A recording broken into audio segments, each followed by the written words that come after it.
Hi, I'm Heath Queen. I'm the Internship Coordinator in Career Services, and today we're going to be talking in this video about building an effective resume. What does a resume look like? What type of content does it need to have on it? What are some of the rules that you should should employ in order to create an effective resume? And just overall, we're going to talk about what are some of the things you need to pay attention to make sure you're creating an effective resume that's clear and concise and providing the information needed for an employer or a recruiter that you might be applying with. It should be noted that you may have heard resume and CV as if you need to have both documents. And if for those of you who know because of your field and major or expected area of work in the future that you'll need a CV, we'll have another video to talk about that. Resumes and CVs are two documents that accomplish similar tasks. And so it's not necessarily needed that you have both of them. You either will use one or the other depending on what field you want to go into. For most of you working in companies or organizations, professional jobs, local government, just normal traditional employment, you're going to use a resume. For those of you who are planning to go to graduate school or work in some academic space, whether that be as a university professor or researcher, you're gonna do something in an academic realm, you're going to want a CV. CVs are only differentiated from resumes in the fact that they include things like publications, teaching experience, they include conference presentations and other academic things that you would want to talk about, research that you've conducted with faculty members. A CV is going to include that, whereas a resume is going to strictly feature maybe some of your professional experience, your work experience, education, certifications, things like that. So a resume is probably going to be what most of you are going to utilize for getting professional employment, whereas a CV is for those of you who are going to be in educational type of research or educational roles. And we'll have another video, like I said, for that. Today, though, we're going to be talking about building an effective resume. So why is this important? Why do we need to have a resume that stands out, that follows the guidelines that recruiters are expecting, and that is going to pop and provide the information clearly and as quickly as possible for a recruiter glancing over it? It's that, most recruiters receive a lot of resumes for any position that they might have open at their organization. In fact, on average, for each job posting, many companies are reporting that they receive on average about 250 resumes. That's 250 people that are competing for the same job. Only 4 to 6 of those people, though, are typically offered an interview, with only one person typically receiving the job at the end of the day. And so the reason that your resume is so important is that it's often the only picture the employer has of you prior to getting offered an interview. It's the only time they get to interact with you. It's the only time they get to see who you are and to see your experience and to see the value that you could bring to them before actually inviting you in for an interview. It's the first impression, and it's a hard first impression because they don't get to see you. They see writing on a sheet of paper or on a PDF file. And so it's important that your resume is concise, that it's easy to read, that it's quick to read. You don't want to send recruiters drawing through a lot of paragraphs of dense text and content on your resume before they get to the point. You want to outline your experience in a way that's going to show your value and your skill sets in the best of light for a recruiter quickly looking over your resume. Because typically, a recruiter in the first round of reviewing resumes will only spend about 7.4 seconds looking at the resume that you've submitted. And so if you don't outline things in a simple way for them to read and to see your experience and to tell your story, they may just pass on and they may not review or go much deeper into your experience, and you may miss out. And you all have great experience, I'm sure, that you can provide to employers, but you need to get it to them in a way that they can see quickly. So let's go through and just talk about some best practices for building a resume that would fit some of those goals. And I like to start by just asking you to just take a moment and think about the word intentional. If you've created a resume in high school or for scholarship opportunities or other purposes before you got to college, it was probably told to you that your resume should include anything and everything that you could think, because the more the better. The more community service projects you can list, the more jobs you can list, the more clubs you can list that you've been involved in, all of this stuff, the more things that you've done, the better. It's all about the number. At least that's what they say when you're in high school or applying for scholarships. And that may be true there. But when you get to college and you're looking forward at a professional opportunity for the future, it's more about the depth and the value of your content than the number of experiences or the amount of content that you have. You need to be able to have some things on your resume that show that you are the best fit for the position, and everything needs to have a purpose. Everything that you put on the resume needs to intentionally be there because it fits or it's going to give you something that's valuable for the job that you're applying for. And that's important because every time you go through and as you're creating your resume, you need to be thinking, is this experience, is this item that I'm putting on here have a purpose? Am I putting it intentionally because I think it's giving me something that I can sell to a recruiter about my experience? And there are ways to be able to utilize experience that you might not think is relevant to add to the relevant or resume in an intentional way. So the resume is not just a list of everything that you've done in your life. It is a historical document that talks about past experience, but it's not just a list of everything. It's tailored to show the key experiences that set you up for success in this role that you're applying for. And everything that you put on there should have a purpose. I use the dog walking experience as an example all the time. Listing your dog walking experience because it's just something you've done is not intentional. You can use the dog walking experience to show, that you're responsible, that you have some organizational ability to schedule all the dog walks, that you can manage your time well. There's things that you can pull out of that experience, but just simply listing it without any context is not really helpful. So it's not that every position is going to be directly relevant and those are the only ones you should list, but are you listing things on your resume in a way that makes them intentional and relevant for an employer for whatever job you're applying for? And we can keep talking about that if you have questions when you come and meet with Career Services to have your resume reviewed or as we're taking a look at it. So I have an example here of a resume for Wally Witt that I'll just point to as an example to get started with. Obviously, this is not the only way you can format your resume, but it does show the standard format that we'll be talking about that you'll want to utilize. Everything is separated, like things are matching, and it overall is a clean document that allows you to easily read from top to bottom and to allow your eyes to go to what's important to you. If the job titles are important to me, it's not hard for me to find them and to quickly glance over all of them on the resume because they're formatted in the same way.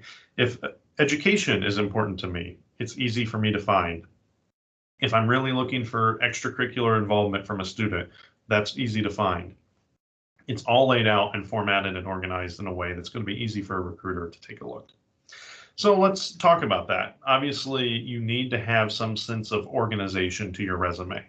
There's a lot of templates out there that'll help you do this and will get you started in formatting the resume, but you don't need to spend a lot of time trying to find a really creative resume template in order to get started. There's a lot of simple templates that I would highly recommend to you because they're easy to use. They may not look really flashy because they're not as graphically enhanced as some of the templates you might be able to find, but they traditionally are easy templates to use. They help you organize your content, and they really help the recruiter focus on what's most important, the content, rather than the design of the resume itself. People often ask me whether creative templates are better or worse, and I often say, if you're in a graphic design or creative field, then yeah, maybe use a creative template. If you're going into a more traditional field, say in government, or say you're going into higher ed, or you're going into a business, accounting, something like that, you're going to want to use the traditional resume format that doesn't have all the flashy elements. They're going to be more interested in the content that you can provide about your experience rather than that it looks really creative or flashy.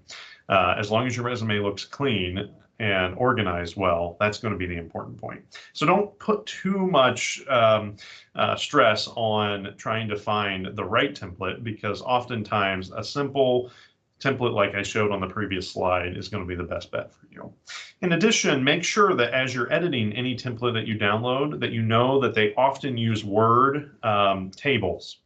And they often employ those word tables to help format and organize content so it's separated and justified or sized or aligned on different portions of the page. And if you don't know that those tables are there, you can end up messing up the formatting because there's a table there and you don't realize it. So it's helpful to turn on the grid lines view in your Word file so that you can see where those tables are and see how they're being utilized so that you can effectively manipulate the template as you go along. The other thing I want to point out is just consistency. Everything that is the same, every like thing should be formatted the same way. If you're going to have a company title on the left-hand side of your paper and it's going to be bold and 12-point font, every company title needs to be bold and 12-point font. If the date is going to be italicized and on the right, every date is going to need to be italicized and on the right. Formatting is key. Making sure everything that's like in the same category has the same formatting is important to make sure that you show consistency. And alignment. Obviously, if you're, not every resume template automatically does this, but you do want to make sure that you're aligning things in the same place because you don't want a recruiter, if job titles are important to them, what job titles have you held before? You don't want them having to look all over the document to find it. If they're on the left, make sure they're all aligned to the left so it's easy for the recruiter to glance down the page and to see what job titles you've held. You can see on here the location and the date is all aligned to the right for every experience. It doesn't matter what experiences it is, the location, the city, state, and the date is all aligned on the right. Same goes for the company and the job title. They're on the left. So a couple other best practices for you. Order newest experiences always come first on the resume. You always start with what's newest and go to oldest. If for some reason you had a great internship 2 semesters ago or last summer, but you've worked a couple other jobs since then, and you want to highlight that experience first, you can actually create another section called relevant experience, put the experience that was from last summer, and then have another section called other experience where you list everything else. But you never want to jump order in your resume in each section just because one thing is more relevant. You will want to create a new section to put the relevant experience in and then go in order for the other experience in a separate section. And we can talk about how to do that more contextually based on your specific circumstances if you schedule a meeting with Career Services. But you always want to, as you're creating the resume, remember to focus the content on the value, the skills, and the experience that you bring to benefit and leverage for the company. A lot of people make the mistake when they're making their resume of thinking through and writing it in the sense of what do they want from the experience rather than what they're bringing. There's nothing wrong with hoping to gain experience, hoping to gain some knowledge, hoping to learn something, and hoping to get a lot out of an internship. But those are some personal goals for you that you can express when asked in an interview setting. When they're looking at the resume, they're specifically looking for what are you bringing to them.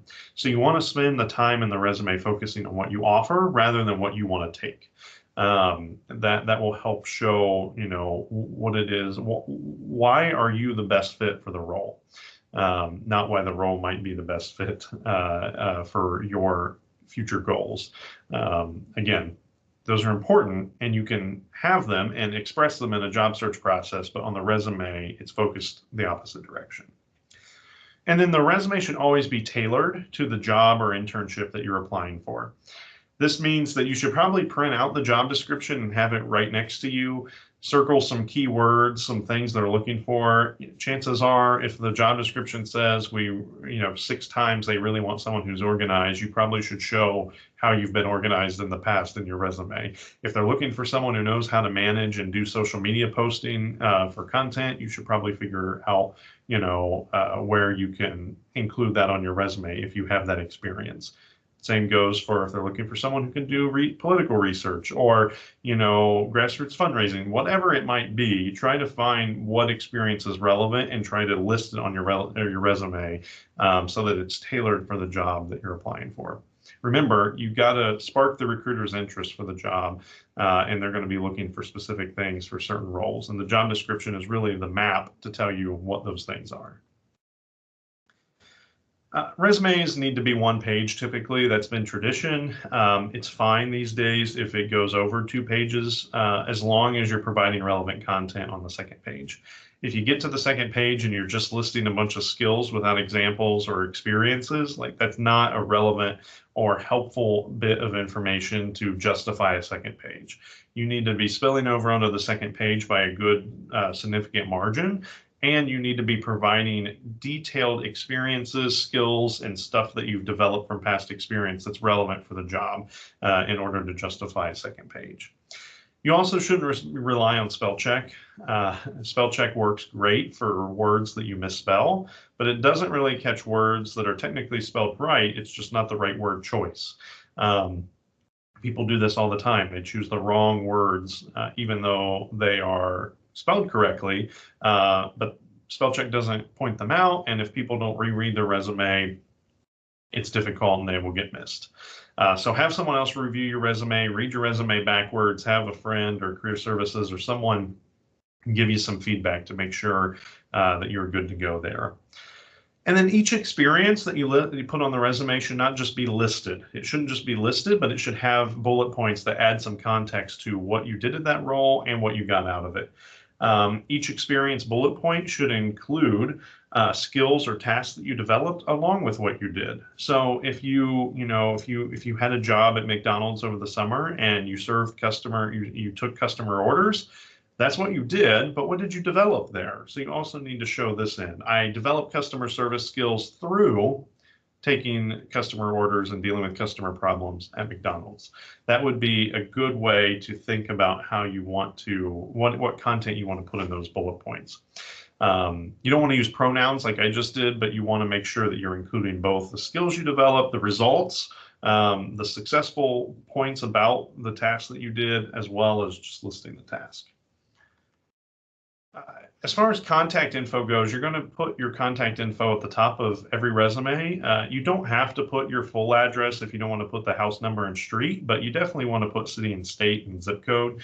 And you want to use an address that's relevant for you. So when it comes to your email address, it needs to be something that's professional, not something that you created in middle school. I love soccer 89 at Yahoo.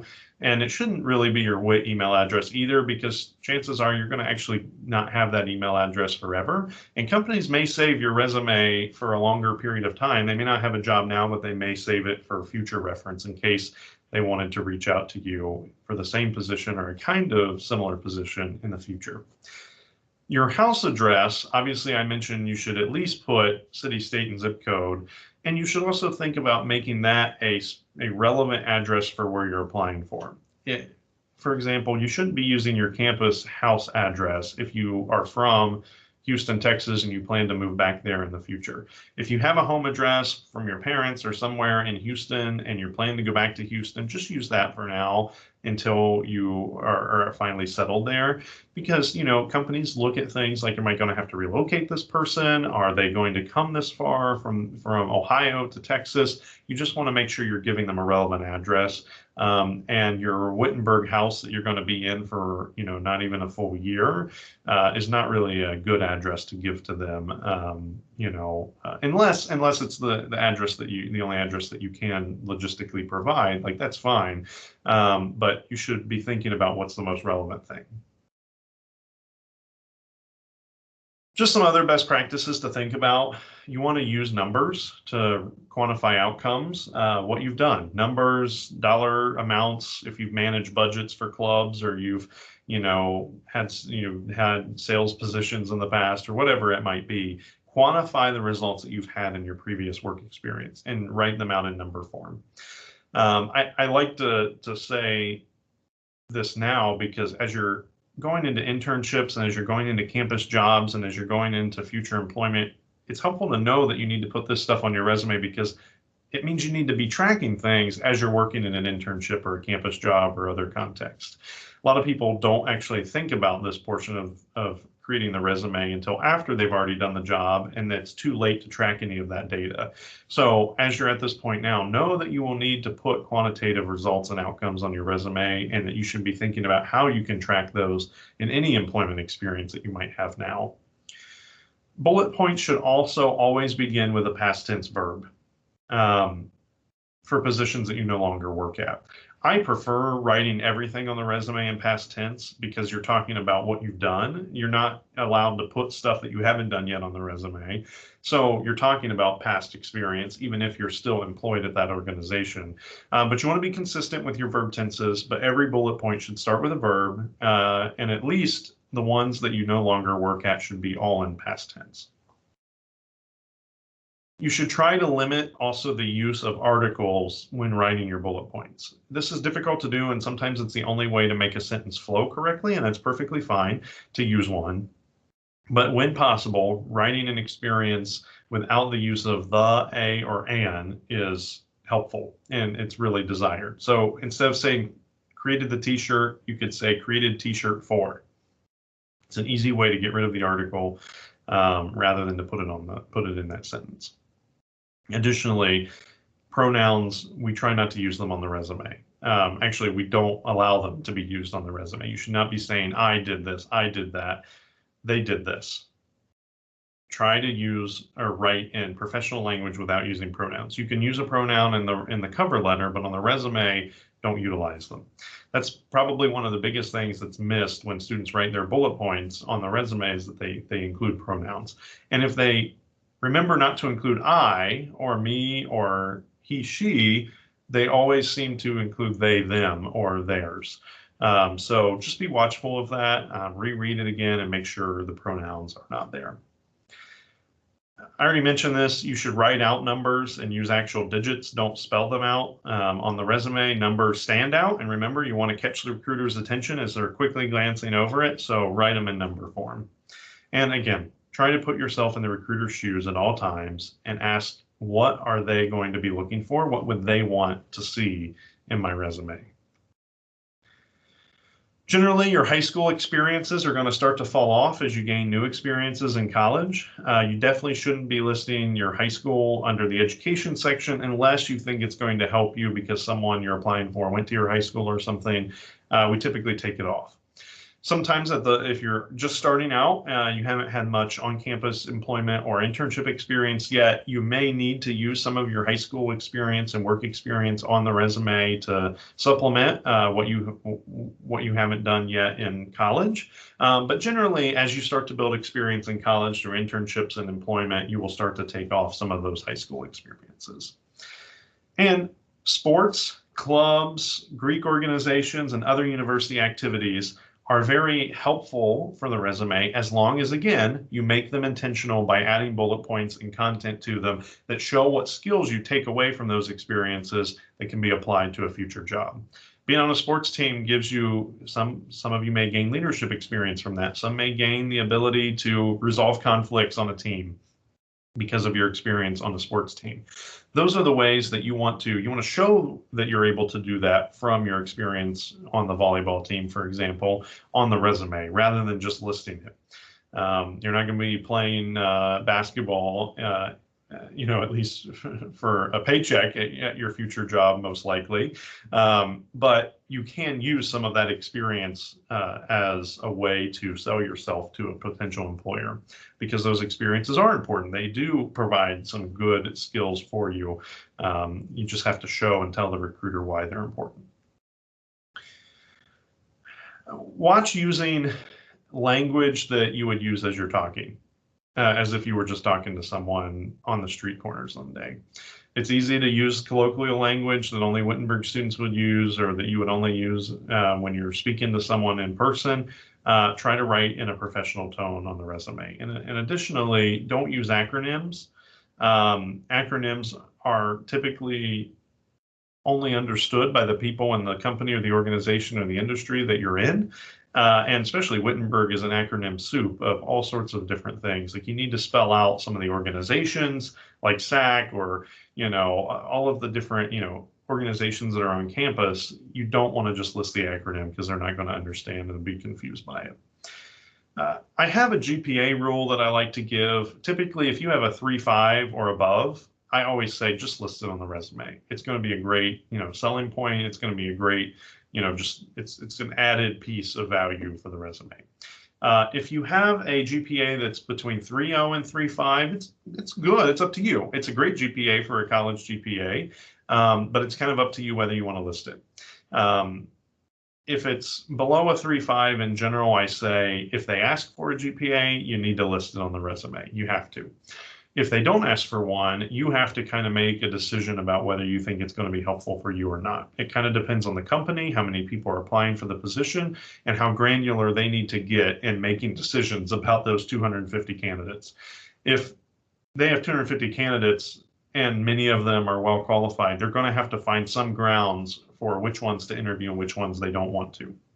And so that's why I get kind of super technical with that and saying that if you're between a 3.0 and 3.5, although that's a good GPA, you may not want to offer it as a way for them to compare you with another candidate who they may be also interested in. So just something to think about. It's kind of up to you. Obviously, if they request a GPA, you need to do it.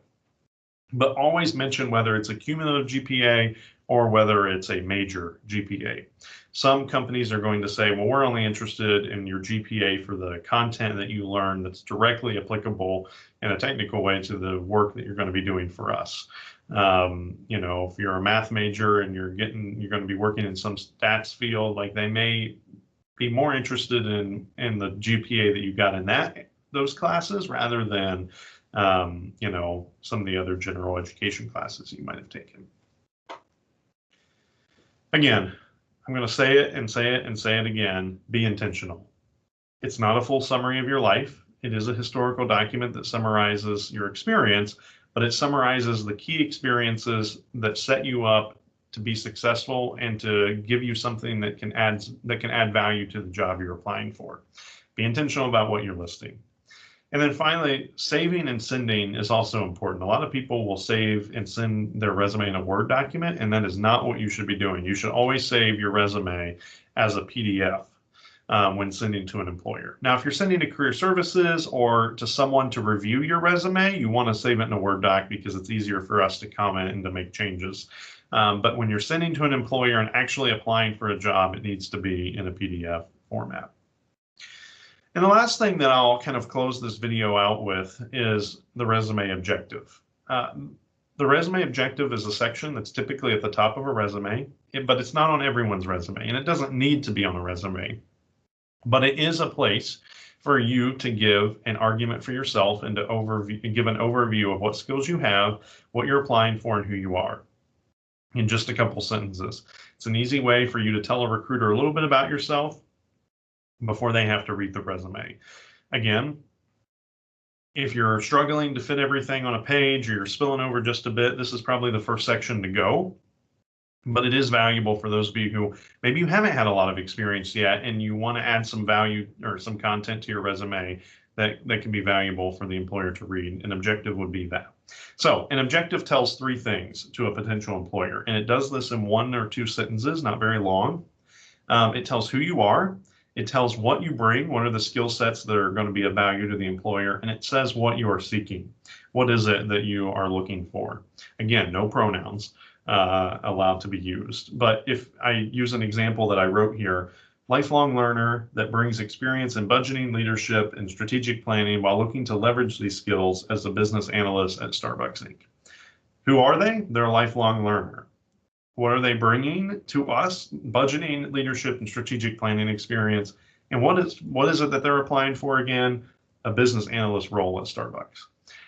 It's quick, it's to the point, and it allows the recruiter to see what is that basic argument that you're making for yourself. What's your personal thesis statement about why you should be considered for this role before they get into the document that you're writing. Again, not needed on every resume, but it might be helpful for you depending on what the length is currently at when you get a draft made. Okay, those are some of the basics about the resume itself, how to put it together, what are some best practices to utilize. As always, Career Services is here to meet with you, to consult with you on how your resume is put together. You know, we can provide some grammar help, we can provide some assistance in formatting and trying to make sure that your resume is polished, ready to go for when it's time to apply for a job or an internship during your experience here at Wittenberg. The resume is really often the first step in getting ready for any job search process, and we want to make sure that you are polished and ready to go to be successful in that. So reach out to us, schedule a meeting with us online, and we'd be happy to meet with you. Thanks so much for watching this video, and take care.